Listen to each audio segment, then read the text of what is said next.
Welcome everyone to the Old Testament Survey post show, which we haven't fully entitled yet. We haven't figured out exactly what we're going to call the little post show, but after each of Pastor Gavin's going over the synopsis, we're going to do a little post show about each of the books where I'll ask him a couple of questions and we'll hit on a couple of more points about that book. Pastor Gavin, we just did Exodus, or you just did Exodus. I apologize. And I wanted to bring something up because the Israelites were slaves in Egypt. Yes, for about a total of about, well, from the time they were in Egypt and then they became slaves to when they were released from their bondage, it was about 400 years. 400 years. Yeah. And what does the Bible have to say about slavery? Okay, well, slavery. Am I jumping ahead? Is that going to be covered in a different book? No, good question. Slavery is depicted in negative terms, and what we have to understand is we commit a really terrible historical error of anachronism if we if we're thinking, oh, the slavery in the Bible is the same as in early American history. The slavery they were experienced to is as bad as what was in America. Like, they were treated very cruelly. It says the Egyptians made their lives bitter with bondage. I mean, this was hard labor. Yeah. And so now later on, when the Bible in the Old Testament makes some provision for slavery, it's more a way of discharging bankruptcy. In other words, it's not the kind where you go and hunt people down and capture them and sell them. It's more somebody gets into financial trouble. They can't pay their bills and their debts, so they have to work it off. And so basically that's the kind of slavery that God made provision for in the Old Testament. Now, there were some examples, like if you got in a war and you captured certain people, you could make them their slaves, but that kind of servitude was like a part of war. But in the New Testament, there's a condemnation of men stealers, is how the King James says it, who will not inherit the kingdom of God. And that refers to slave traders. You go and you round up people, you kidnap them, and you sell them. And incidentally, the law that God gave the people of Israel, if you kidnapped somebody and sold them as a slave and you got caught doing that, you got the death penalty. So that shows what God thinks about slavery. Yeah, and that's a great. I'm glad we hit on that point again. We also have an episode on that, the Boiling Point podcast. Check that out as well. Now, another thing, John, about the whole thing about Israel and Egypt, in a sense, there's a picture of salvation there. And here's what I mean. Pharaoh is sort of illustrative of Satan. And so before we're saved, in sin, we are slaves to sin. We are under Satan's power, in a sense, and we need to be set free. And so the only way that we could be set free is if God helps us by his power through the blood of the Lamb. So on the night that Israel was delivered from Egypt, it was through the blood of the Lamb that their firstborn were saved. And that last plague of the firstborn, that's a picture of, Jesus is the Lamb who was slain for us. When his blood is applied to our heart by faith, that's how we have redemption. And so then he, by his power, delivers us. He parts the Red Sea. Going through the Red Sea is sort of a picture of being saved. And then, of course, Satan can't really get to us. He can't totally destroy us. Now, as a Christian, I mean, if we're stupid and foolish and we let the devil lead us into sin, he can bring some problems to our life. But God delivers us by his power. And so now we're no longer slaves to sin, but now we're free to serve God. So it's kind of an illustration. So Yeah. going through the Red Sea is a picture of salvation. And you just covered two of my points that I wanted to make about the blood of the Lamb representing the blood of Christ. Of course, this is the Old Yeah, Testament. This is before Christ. So the blood yeah. of the Lamb is how it was done And let me before. say this before I forget. Yeah. Okay, God chose Israel as the nation through whom he would reveal himself to the world. And I never noticed this until a couple decades ago. I was reading a book on Bible geography. And this book made very clear, and I thought, man, how could I never see that? That the land of Israel, and I'm talking about the same place the children of Israel lived and where the Jews live today. Israel is a very strategic location Yeah. because it's on a land bridge that connects three continents. Africa, Asia, and Europe are connected by that little teeny tiny, very strategic piece of land. Yeah. Now, why did God give that land to Abraham, Isaac, and then to Jacob, whose name was changed to Israel?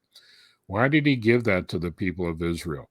Well, because he wanted his truth to go out into the world, and he wanted his people to be a light to the nation. So he put them right there in on that land bridge that connects those three different continents, In the that center, his truth might go out. in the center of what was the known world at that point. Yeah, yeah, I mean, it really yeah, was pretty much the center of the known right. world at that point. Yeah. And then Jesus came, and that's where Jesus performed his ministry. That's where Christ died on the cross and rose again from the dead. And then the gospel went out, from Jerusalem, from Israel into all the world. Yeah. Now, I wanted to you mentioned about the parting of the Red Sea.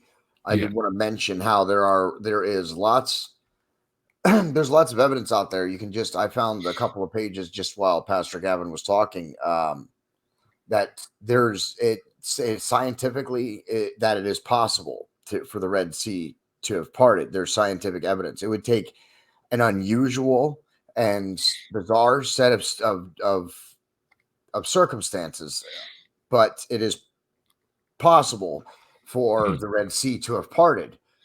And I encourage everybody to go check that out because a lot of people, the parting of the Red Sea, they consider that to be, just fiction, just talk, people, a story, Yeah. Well, But it this, yeah. Well, John, the Bible is a book of history.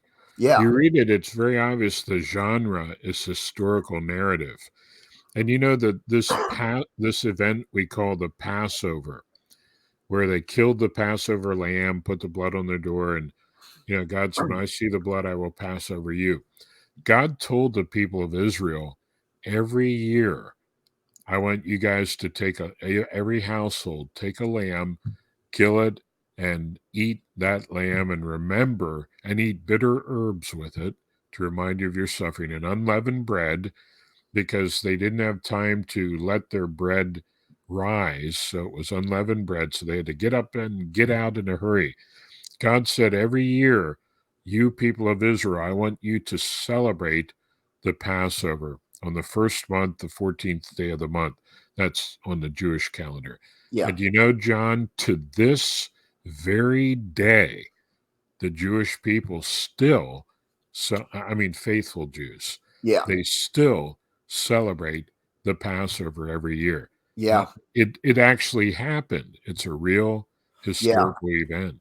yeah, and that's why I wanted to point that out. That there's also scientific evidence to support that Hmm. a sea can part.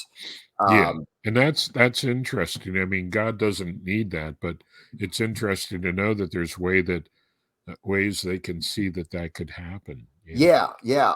yeah, through Like you and different I have talked about physical before. phenomena.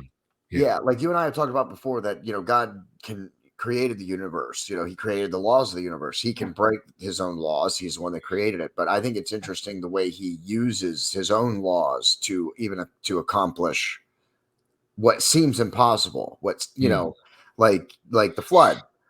Really, yes, it did rain for 40 days and 40 nights, but you and I have talked about in an episode how it was also water from under the ground and stuff that had come up right. and Yeah, flooded. yeah, So The earth cracked and the fountains of the deep were broken up. Yeah, so there is scientific evidence to support a lot of what happened in the Bible. I mean, Mm. because it is actually happened. It did actually happen. So there is scientific evidence that supports all of these things. And I just wanted to point that out. Go look Now that up. let me say this. Some critics would say, well, you know, if you read Egyptian history, you don't find anything about this. Well, you know why that is? Because Egyptians only wrote about things that make them look good. So do you think they're going to write about how they had all these slaves and then the slaves, you know, had to be set free and then they went after them and their whole army was destroyed in the no, Yeah, they're not going to record things like that yeah, because it's too embarrassing. especially the Pharaoh at that time. You imagine if anybody was making those recordings, they were probably put to death or Yeah, just their work destroyed or whatever. Anyway, that's right. not something you want your civilization to be known for. You're going to keep that out Yeah. of your own history books. People think, oh, history is history. Yeah, but you also got to think about who wrote it in the first place, who wrote that Mm, history. You do have to take that into account. yeah. Yeah. Not with the Bible, but with other history. Hmm. um, Yeah, well, you know, speaking of who wrote it, like, okay, Moses was a prophet, and the other books in the Old Testament had a direct tie to a recognized prophet. In the New Testament, Matthew, Mark, Luke, and John, and Acts are based on eyewitness testimony. You know, yeah, so these aren't just fairy tales. yeah, And the nation of Israel was a real nation. They existed. That's how they came into existence. They still celebrate the Passover to this day to commemorate that event. And you know, they are back in the land now, and you know, and Christ I is want going to open their eyes one day. I believe the teaching of Scripture is that one day, leading to the return of Christ, the Lord's going to open the eyes of the Jewish people. They're going to realize, wow, Jesus is the Messiah, and they'll believe on him. And all yeah. nations going to be saved at the return of Christ. And you can add one last point I want to make in that you can actually track when God took Israel away from the Jewish people when they went thousands of years without their own state. Oh yeah, well, when they were dispersed, yeah, in It wasn't until after World War six, II that right that in they were given another state. But yeah, the reason I brought in the northern kingdom of Israel, they were carried away by the Assyrians in 722 BC, and then the southern kingdom of Judah 586 BC, the Babylonians carried them away captive. And so then they came back into the land 70 years later. And then the Greeks conquered them, and then the Romans conquered them. But after the the Roman dispersion, there was one in 70 AD where they destroyed the city and the temple. And then there was another. They started to come back into the land, but then they rebelled against the Romans in around 135 AD, somewhere around there. They were scattered throughout the world, and like you said, it was about 2,000 years. yeah. They But weren't. Yeah, and then the reason I brought that up is also you can actually track because God tells them how long it's going to be, right? How long yeah, they'll be without their home. You can actually look up Jonathan Kahn. mhm, He's very good at tracking these events, like using tracking the timeline because our calendar is not the calendar they used back then. right. So, but he actually went back and tracked, and they got it after World War II when they were given their state back. That's the timeline. That's exactly when they Yeah. were supposed to get it back, according to the Bible. Yeah, there's some things that point to the year 1948, and I wrote a track about this too. Oh yeah, But it's I too forgot much about that too. detail to Yeah, go in now. yeah, Yeah, it's amazing, yeah. you know. It's we just since we were going off on a couple of things there, I just wanted to bring that up as well. The last Mm, thing I wanted to bring up is Moses. Moses murdered someone. yeah. So how did he make how did he what's the word I'm looking for? How did he make recompense with God for that? How did he square that?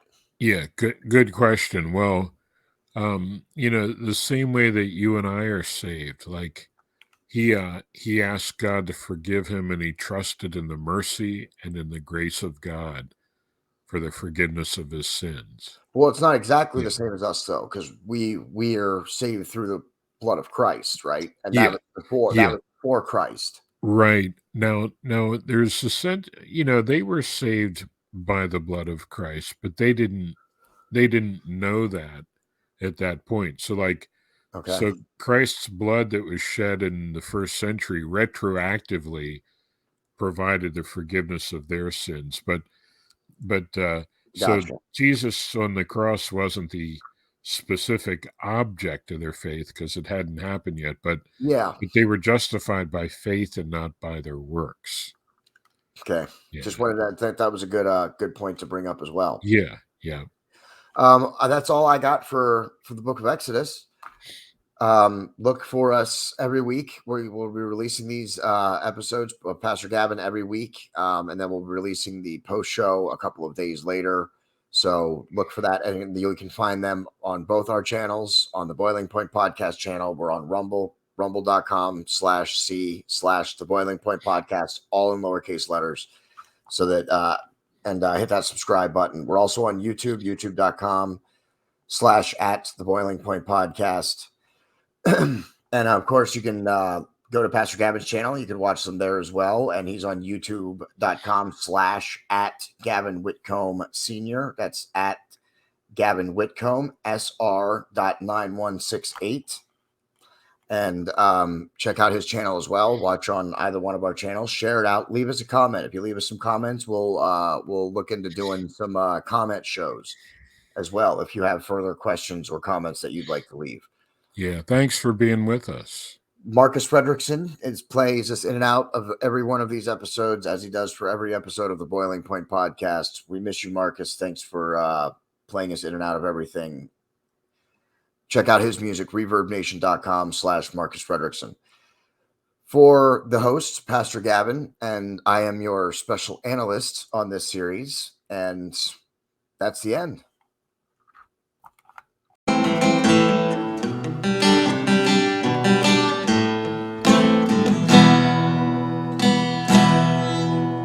What wondrous love is this, oh my soul, oh my soul?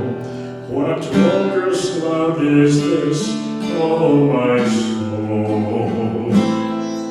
What wondrous love is this? Here goes the Lord of bliss, to bear the dreadful curse for my soul,